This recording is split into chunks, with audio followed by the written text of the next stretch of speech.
महिमा हो। इस सुबह के समय पर आपसे मिलकर मुझे बड़ी खुशी हो रही है। आज के दिन के लिए परमेश्वर हमें दिया हुआ वचन यही है कि पहला राजाओं के किताब उसका 11वां अध्याय उसका 9वां वचन और 10वां वचन।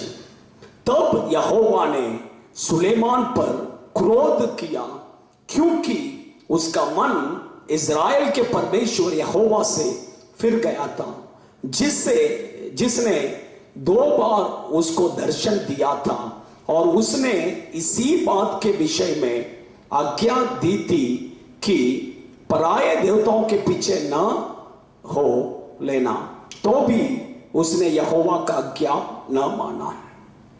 परमेश्वर के बच्चे लोग यहां पर सुलेमान के बारे में कहा है। सुलेमान जब प्रभु को छोड़कर पराये देवताओं के पीछे जाने लगा, तब परमेश्वर ने उसे 2 बार दर्शन देकर प्रभु ने उसे वार्न किया। प्रभु ने कहा, 2 बार दर्शन देकर कहा, लेकिन वचन में लिखा है कि उसने प्रभु के बात को नहीं माना, उसने प्रभु के आज्ञा को नहीं माना।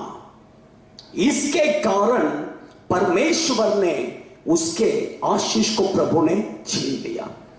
वचन में लिखा है कि तेरे पास से मैं तेरे राज्य को छीन कर तेरे जो कर्मचारी है उसको मैं उस आशीष को दूंगा कर प्रभु ने वहां पर कहा। देखिए, हमें आशीष, प्रभु हमें आशीष देते हैं। हम जितना प्रभु के करीब आते हैं, अब जितना प्रभु के करीब आते हैं, उतना प्रभु हमें क्या करते हैं? आशीष देते हैं। उतना प्रभु हमें आशीष देते हैं। लेकिन जब हम प्रभु से हम दूर हो जाते हैं, तब प्रभु हमसे वो आशीष भी क्या करते हैं? कई समय पर छीन लेते हैं। सोचिए, क्योंकि हम प्रभु से दूर होने से, हम प्रभु को छोड़कर पराये देवताओं के पीछे जाने से, इसके कारण प्रभु हमारे आशीष को प्रभु छीन लेते हैं। कई लोग इस बात को समझ नहीं सकते हैं। परमेश्वर के बच्चे लोग, देखिए, आप इस बात को समझना है, हम परमेश्वर के जितना करीब आएंगे उतना प्रभु हमें आशीष देगा। हम परमेश्वर से दूर हो जाएंगे तो वो भी हमसे दूर हो जाएगा, वो हमारे आशीष को ले लेगा। इसलिए हम प्रभु के करीब आना है। सोचिए, आज प्रभु के अब कितना करीब है। प्रभु से हम जितना दूर रहेंगे उतना हमें आशीष की कमी रहेगी।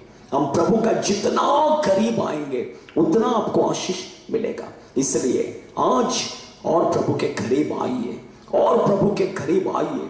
यदि आप प्रभु से दूर चले गए हैं तो प्रभु के करीब आइए। आपका प्रार्थना जीवन को बढ़ाइए, आपका प्रभु के वचन को बढ़ाइए, वचन को पढ़ना बढ़ाइए, प्रभु का सुख समाचार सुनाना बढ़ाइए। आप प्रभु के करीब आ जाएंगे तो प्रभु जरूर आपको आशीष करेगा, जरूर प्रभु उसके सेवा के लिए आपको इस्तेमाल करेगा। परमेश्वर आपको आशीष करे। आइए, मैं आपके लिए प्रार्थना करता हूं। स्वर्गीय पिता, हम आपको धन्यवाद करते हैं। आज आपने आपके वचन के द्वारा हमसे बातें किया प्रभु।